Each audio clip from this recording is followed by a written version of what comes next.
It's a wrap in St. Joe, and you're not going to see Patrick Mahomes this week. Today on Locked On Chiefs.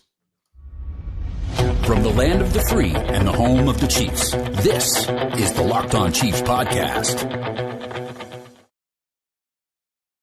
Welcome back, Chiefs Kingdom. This is Locked On Chiefs, part of Locked On Podcast Network, your team every single day. And I know, it's a rumor, it's a thing, it's a hint. We're going to talk about it. Thanks for making us your first listen here on Locked On Chiefs. Make another Locked On show your next listen to get everything from around the league, including could Tyreek Hill get traded? All kinds of stuff going on right now.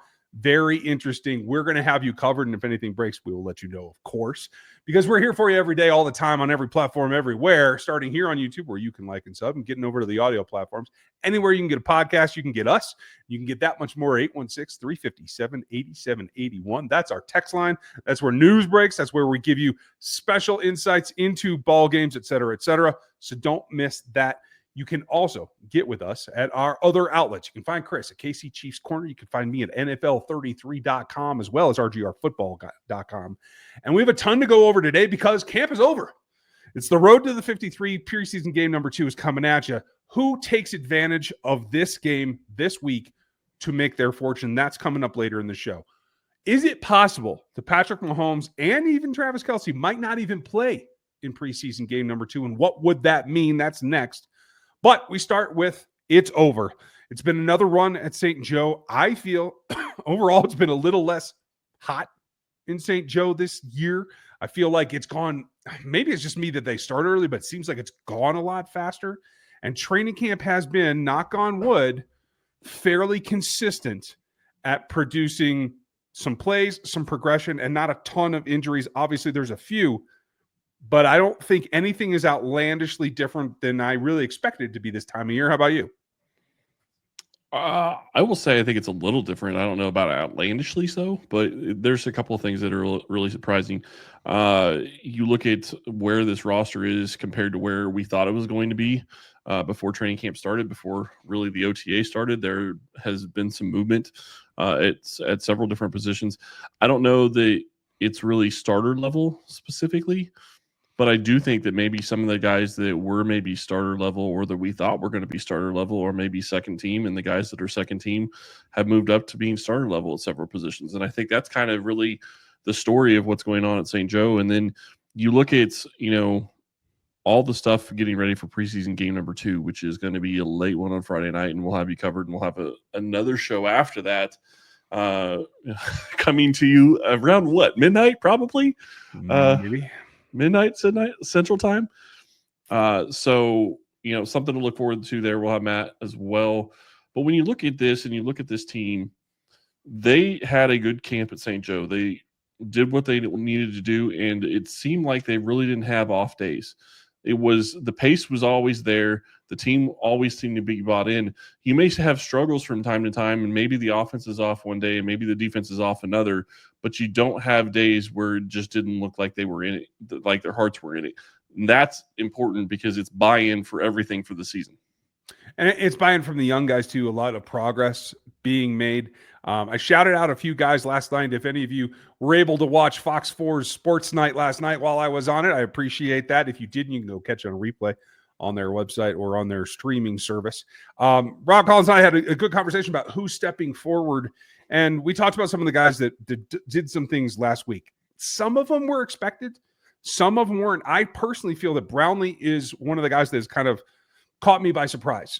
And again, going back to, we didn't expect to have a Hollywood injury, but it wasn't like completely out of the realm of possibility. So that's one thing that's kind of surprised me now. And I do feel like it's still a 3-man race for what is 2 spots onto the 53 on cut down day. And I still feel like Brownlee's kind of the third man currently, but I didn't expect to be talking about this. I thought it was pretty clean cut the first day they went to St. Joe. Well, and I will take it a step further than that. Go back and look. We didn't have the Rashee Rice news before they got to St. Joe. We had no idea he was going to be suspended this year because nothing had come from that whole court situation. So we were thinking there's going to be 6 wide receivers and Tyquan Thornton may be the odd man out when it looks like he should be getting a chance. And now it looks like he's probably guaranteed a chance because the thought is that Rice is going to get suspended. And now Brownlee's the odd man out. And it's a good problem to have because you feel like you have all these different guys that can produce and can contribute at that position.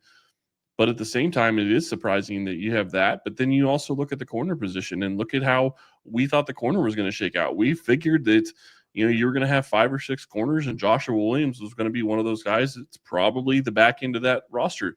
Right now, I don't think he's on the roster. And I don't know if he can really do anything in the next 2 weeks to make the roster outside of an injury happening. And I hate saying it that way, but that's reality.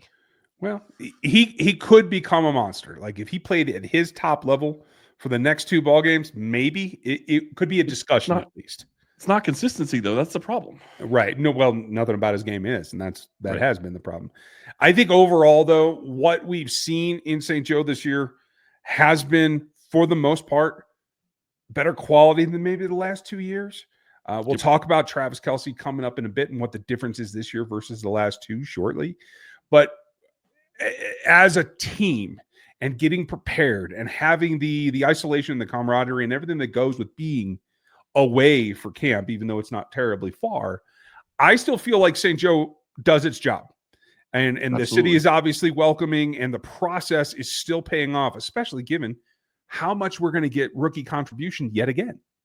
Well, and you look at it and you look and see, Kansas City is one of the few teams that sends their team away, and they've sent their team away for as long as Reid has been here. And it's all about creating chemistry. It's all about creating camaraderie with the team and getting you closer to your teammates and creating a brotherhood vibe. And that's really what they have going on here. So it's been fantastic for them. And the one other thing that I will throw out there is, if you would have told me before OTAs and before training camp that there is a possibility that Chu Godric was going to be on the 53-man roster, I would have told you were crazy. Because he's not. Well, Andy Heck is talking about him much like he's talking about Hunter Norzad. And I'm not saying that means he's going to make the roster. But my point is that wasn't a conversation that I was thinking that was even going to be had, because Godric had been looked at as a hugely developmental guy and hadn't really showed much the past 2 years. And now he's in a position where they're at least talking about him and referencing him when it comes to other players. Well, we're going to have that argument as we come up on our 53-man projection. Don't worry, we're going to have the practice squad included as well. That is a show that we are going to do very shortly. Got to see more preseason action, though, so don't get too ahead of yourselves. And it has to start with being able to see and evaluate the players. Andy Reid says Patrick Mahomes, wink, wink, may not play this week. What does it mean? Next. This episode is presented by Yahoo Fantasy, and it's the best time of the year because the NFL kickoff is almost here, and that means fantasy football season is back in full swing. This year, Yahoo Fantasy is turning things up with a fantasy football experience like never before. This year, me and Locked On Chiefs are playing on Yahoo Fantasy, so you should too. Whether you're a first-timer or a veteran making your millionth league, you can get into it. My main league is over 20 years old, and it's been on Yahoo forever. Make sure you check this out, because to celebrate their 28 years of fantasy football greatness, Yahoo Fantasy is dropping 28 big new features over the 28 days throughout August. To kick it off, they just dropped the Yahoo Fantasy Guillotine Leagues, a killer new way to play fantasy football on Yahoo, where the lowest scoring team gets eliminated from the league each week until there's only one left standing. And this season, it's just around the corner. Now's the time to get your league together and give it a try in a new mode, whether it's one of the classics, this guillotine, or head-to-head, or you can just join a normal public league like you have in the past. Stay tuned for more killer announcements and start playing Yahoo Fantasy Football now at yahoofantasy.com/LockedOnNFL.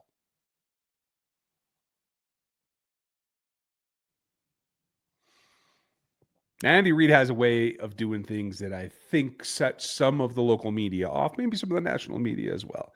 Today, comments put out there about whether Patrick would participate in this game. Later, some reference to Kelce's been insinuated as well.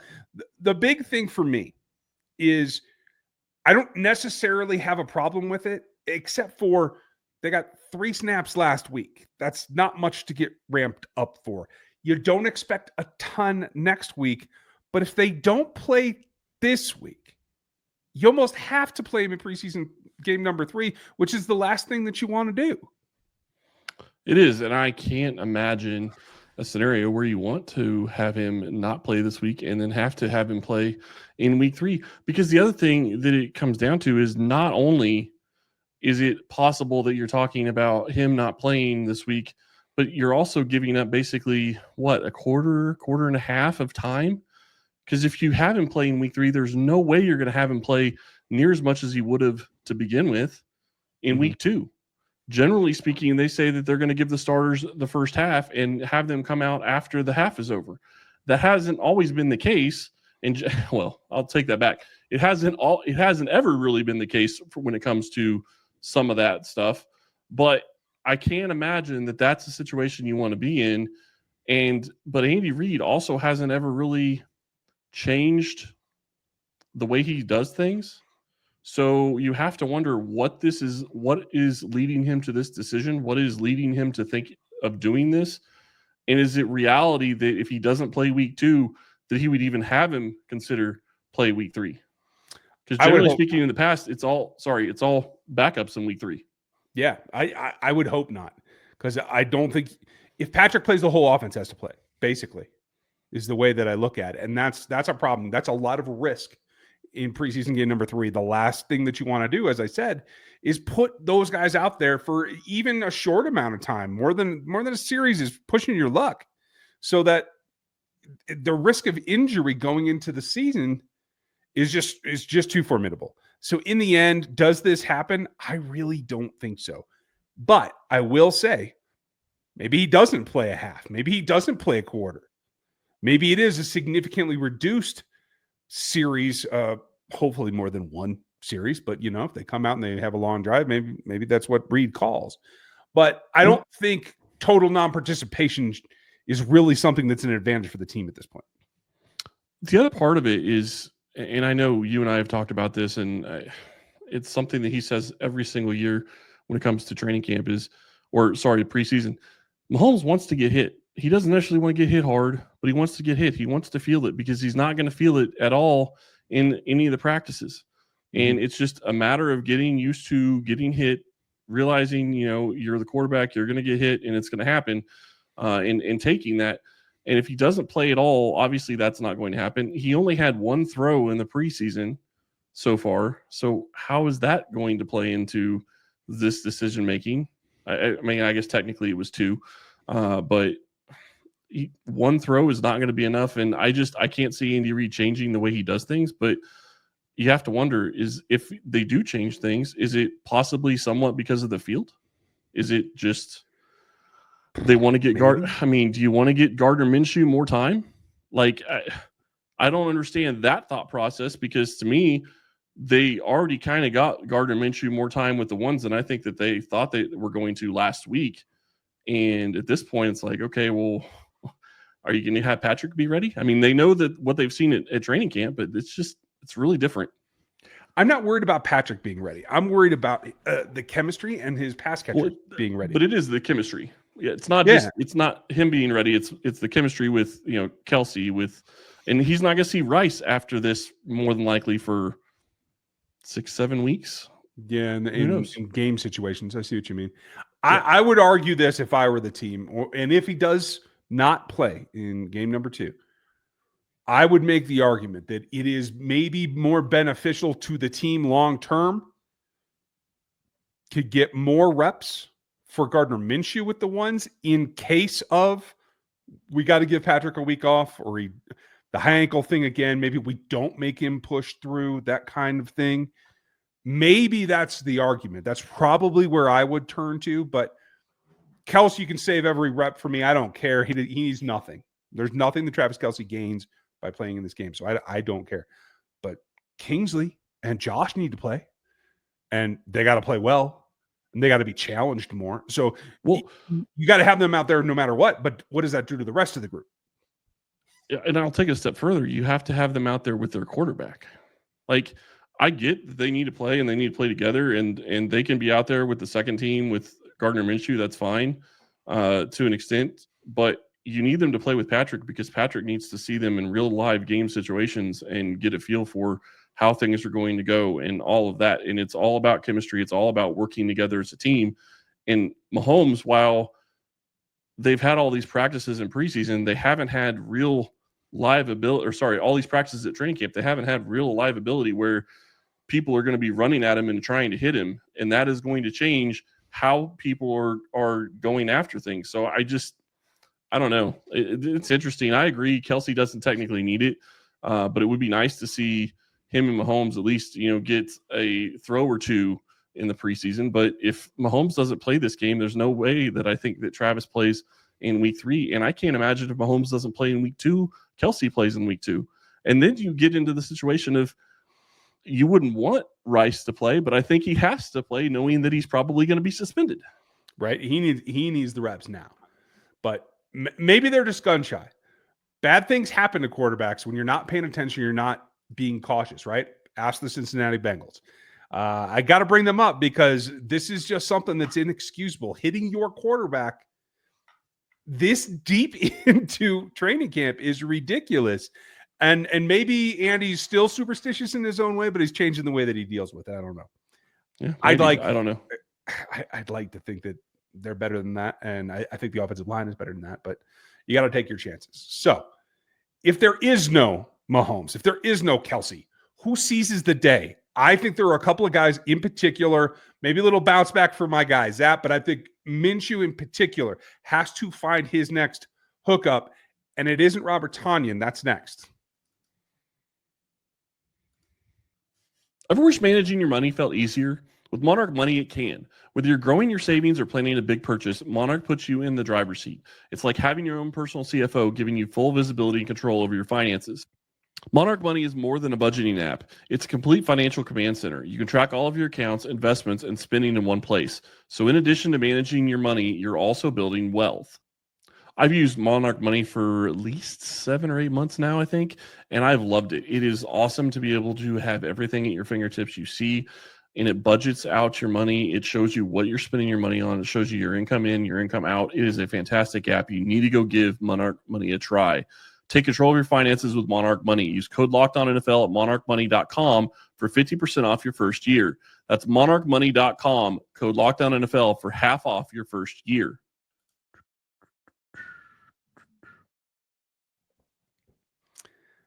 Seizing the day. Everybody who doesn't take a rep is an opportunity for everybody else. You can hear more about it on our other outlets at KC Chiefs Corner, at NFL 33, and RGR Football.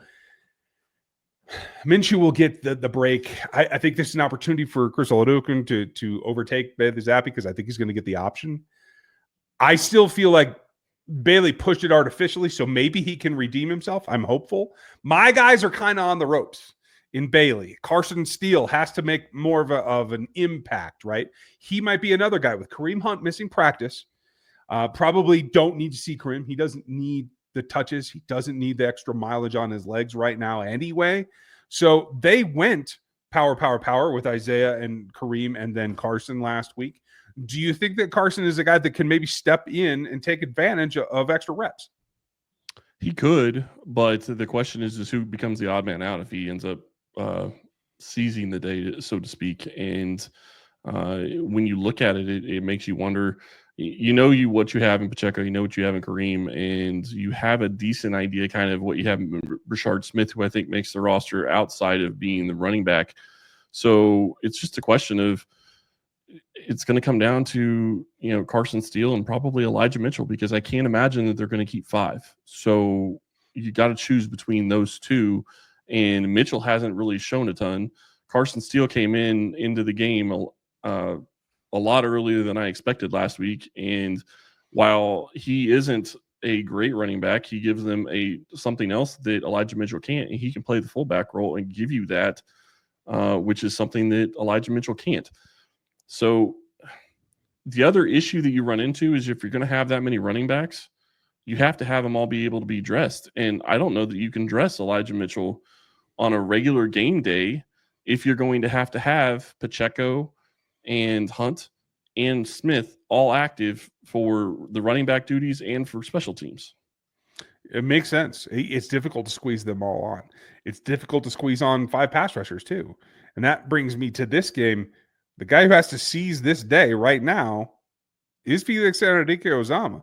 Because he may Absolutely. make the roster due to his contract and due to his draft selection, but playing time is earned. And right now, he's got to show something. I think he's one guy that has to step up big time in this game. I disagree to an extent. I think he's on the inside, maybe on the bubble, but he could lose his position if somebody else steps up and takes it. And that's the reality. But I don't think the one guy that I thought maybe had a chance was Robinson, but he's now on IR, and it's just because he had a sack last week. He actually showed something which FAU didn't, and FAU was going against third stringers. Mm-hmm. He should be dominating those guys. He should be producing and doing something to make it look like he should be on the roster. And what I would say is that while he may end up on the roster because of his contract, and he may be on the roster right now because of his contract and because of his draft status, if they find something better on the waiver wire, or somebody wants to make a trade for somebody else that the Chiefs have that they can't keep, maybe they find another defensive end that gives them something more than FAU does, because right now FAU can't give them real production at that position. You're absolutely right. And the last one that I think someone has to seize the day, and I think I know who it is, but I want your opinion first. If there's a corner that you think is ready to take advantage of more playing time, who is it? That's tough. Nazee's got to get more playing time. I don't know that he's ready to take advantage of it. The guy I want to see more of is Noah Williams, but I don't think that he's quite ready for prime time and to be a guy that's probably the fourth corner off the bench.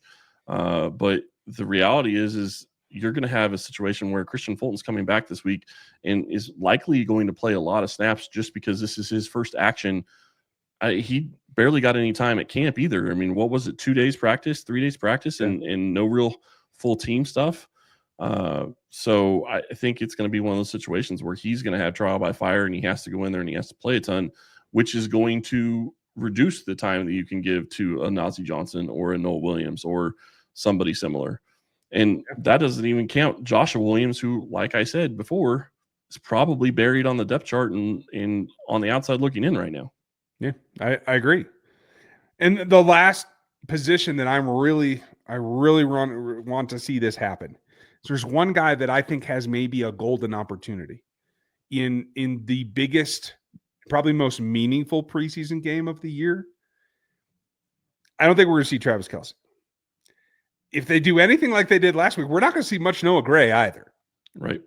And I think you said it earlier in the week, and I certainly think it now. You don't need to see anything else from Robert Tonyan. Every route that he runs now is one that he won't run in the playoffs. So there is no reason, if you're going to carry him, to put him back out there. So it's up to Jared Wiley to do something, to grab something, to show that you are ready to be a participant on this team, not just a member of this team. Because I felt like last week, despite the catch, he doesn't look tuned up. He doesn't look ready. And this could be a situation where maybe he has to go on to an injury list or something like that, because he's just not ready. But if he thinks he is, he has to take advantage of it this week. Yeah, and I agree with that 100%. I don't think that he looks like he's anywhere close to 100%. And the reality is like more than likely he won't be looking like he's 100% at all this season. He may get back there in 2026, but ACL injury, you may be able to come back and play, but you're not going to look like you did before the ACL injury very quickly. So it's not going to be surprising if he's not going to be 100% this year. And maybe it is a situation where he has to be, placed on some kind of injured list. But the problem that they have is Breenstool's been out this entire time. A guy that I think they thought was going to make a push for the roster has been out. And I don't know. He's not going to play this week. We know that. I can't see him playing in week 3 after being out as long as he's been out. So are they holding him on to the roster to try to put him on IR and think that maybe he'll be somebody that they can bring back from IR later in the season? That kind of seems to be the as Ryan shakes his head for those of you that are not watching on YouTube right now. That kind of makes the most sense to me, but I don't know what they're going to do at the tight end position, because I feel good about what Tonyan has shown, and I agree with you. I don't think Kelce or Noah Gray are going to do much in this game. but they just don't really have any other options without Wiley stepping up, and I don't think he has the ability to step up right now.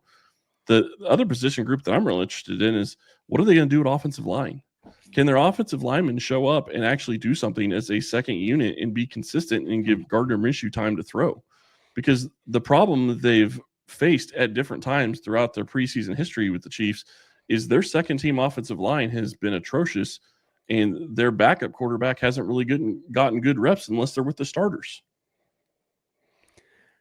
I will say this. There are a couple of guys in position to make the most of it, especially on that second unit. We're going to talk about them tomorrow, but the offensive line is, I think right now, more a story of who's on the verge of losing a role rather than ones that are about to gain one. Yeah, I could see it. I just don't know whether or not somebody's really going to lose a role.